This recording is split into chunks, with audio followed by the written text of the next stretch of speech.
गरीबों की शान, गरीबों की जान, आप सभी की पहचान। ग्राम पंचायत डुमरी चट्टी से मुखिया पद के लोकप्रिय, कर्मठ, संघर्षशील, जुझारू, शिक्षित, समाज सेवी एवं सुयोग्य युवा उम्मीदवार मनीष कुमार भैया को अपना मुखिया बनाना है। मोतियों का माला छाप पर पहले नंबर पर बटन दबाना है। डुमरी चट्टी को चमकाना है तो मनीष भैया को जिताना है। आपका प्यारा चुनाव निशान मोतियों का माला छाप। मोतियों का माला छाप एक नंबर वाले खाने पर बटन दबाकर मोतियों का माला छाप पर बटन दबाएं और मनीष भैया को अपने डुमरी चट्टी का मुखिया बनाएं। गायक गगनदीप सिंह।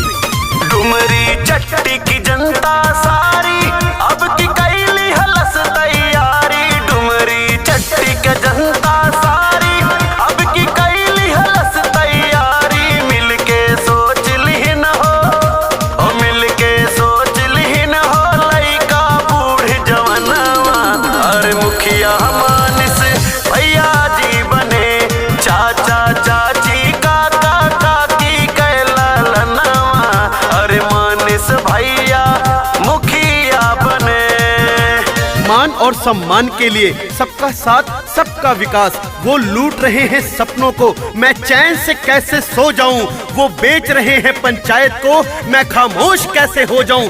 ये कहना है आपके बेटे, आपके चहेते मनीष कुमार भैया जी का, जिनका चुनाव निशान है मोतियों का माला छाप। जनता जनार्दन ने भी ठाना है अब की मुखिया मनीष भैया को बनाना है। अपने डुमरी चट्टी को चमकाना है। आपका सेवक चल पड़ा है मैदान में। आप सभी जनता जनार्दन के सम्मान में आपका बेटा मनीष कुमार। चुनाव निशान याद रखिएगा मोतियों का माला छाप। मोतियों का माला छाप एक नंबर वाले खाने पे बटन दबाएं, मनीष भैया को मुखिया बनाएं। सब ही के साथी बन के अपन फर्ज निभैले। कौन परेशानी आई दौरा चलाइले, दौरा चलाइले। सब ही के साथी बन के अपन फर्ज निभैले। कौन परेशानी आई दौरा चलाइले। सबके लिहले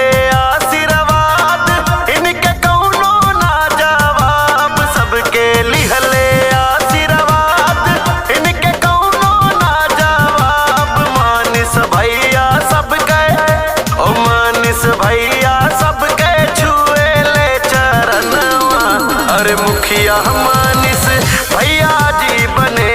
चाचा चाची भैया भौजी के रतनवा मनीष भैया मुखिया बने। अभी तक जो गांव के मुखिया थे, गांव में कोई विकास कराने का काम नहीं किए। सामाजिक शौचालय नहीं बना। सभी गांव में कभी नाली की सफाई नहीं किया गया।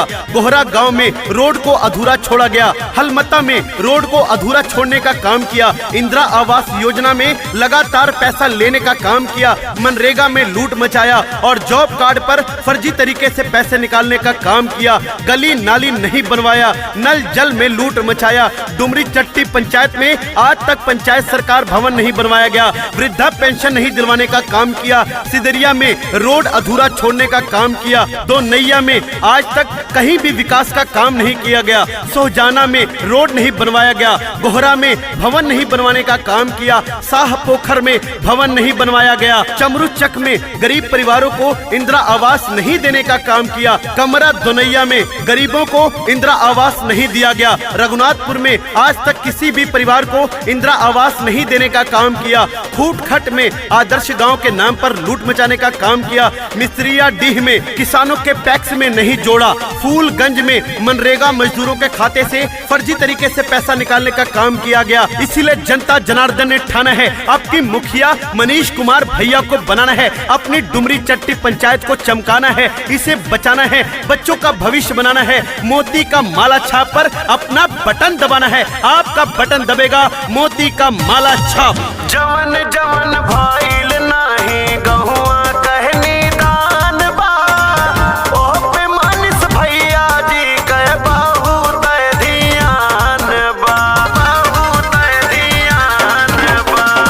जवन जवन भाईल नाही गहुआ कहनी दान बा। ओ पे मानिस भैया जी के बहुत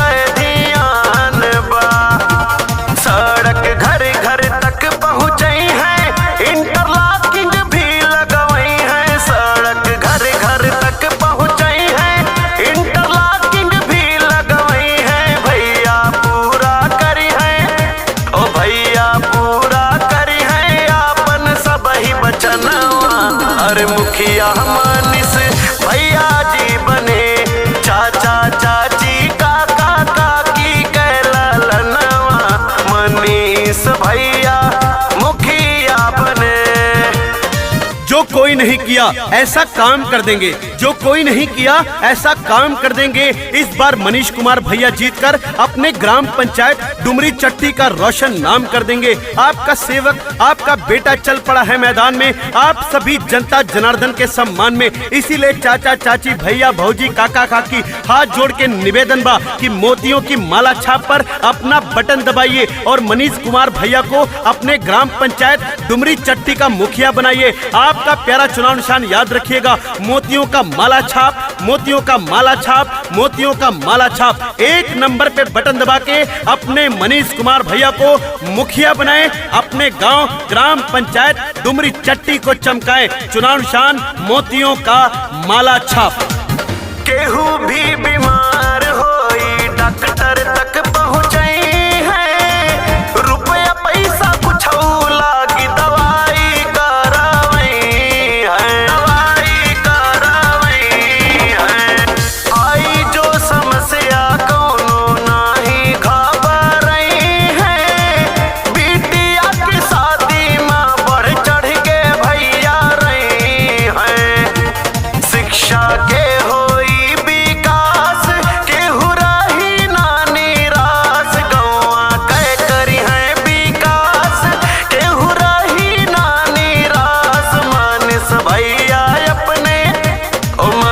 भैया अपने गौवा के रतनवा, अरे मुखिया मनीष भैया जी